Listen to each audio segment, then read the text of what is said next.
டேய் டேய் டேய் டேய் வேணாண்டா. டேய் டேய் டேய் டேய் என்னடா ஆச்சு? என்னடா டேய் என்னடா ஆச்சு? மச்சான் ஒரு கெட்ட கனவுட.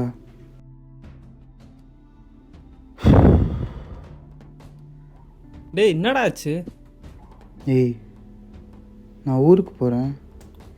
சரி. தாத்தா உடம்பு சரியில்லைன்னு கூப்பிட்டு போகும்போது என் ஆளோட தம்பி தனியாக கூப்பிட்டேன்னு போனேன்டா. யாருமே இல்லாத ஒரு இடத்துக்கு கூப்பிட்டு போய்.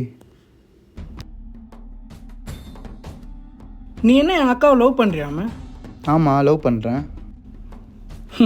ஆமாவா? டேய் உனக்கெல்லாம் என்ன தகுதிடா இருக்கு எங்கள் அக்காவை லவ் பண்ண? என்ன தகுதிடா வேணும்? ஹேய் நீங்கள் வேறு ஆளுங்க, நாங்கள் வேறு ஆளுங்க. இதெல்லாம் நம்மளுக்கு செட் ஆகாது, விட்டுரு. டேய் கடவுள் படைக்கும்போது நீங்கள் 10 பேர் நாங்கள் 10 பேர் பிரிச்சா படைக்கிறாரு. ஐயோ டேய் உனக்கு வேற என்னடா வேணும்? நல்லா படிச்சிருக்கேன், மாதம் 1 லட்ச ரூபா சம்பளம் வாங்குறேன். வேற என்னடா?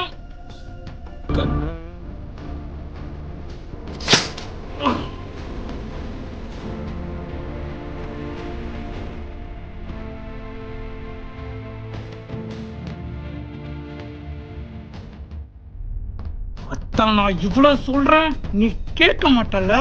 இதெல்லாம்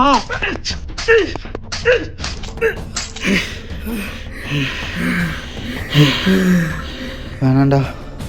ஏய் வேணாண்டா. ஏய் எப்படியோ இது கனவாக இருந்துச்சுடா. கனவுல மட்டும் இல்லைடா, இன்னும் நிஜத்துலேயும் இந்த மாதிரிலாம் நடந்துகிட்ருக்கு. உனக்கு நடந்த இதே கனவு இதோ இந்த பையனோட ரியல் லைஃப்பில் நடந்திருக்கு. கேவலமாக இருக்குடா. இன்னும் இந்த மாதிரி ஒரு சொசைட்டியில் நம்ம இன்னும் வாழ்ந்துட்டுருக்கோன்னு நினச்சா. இந்த மாதிரி மிருகங்கள்லாம் திருத்தவே முடியாதுடா.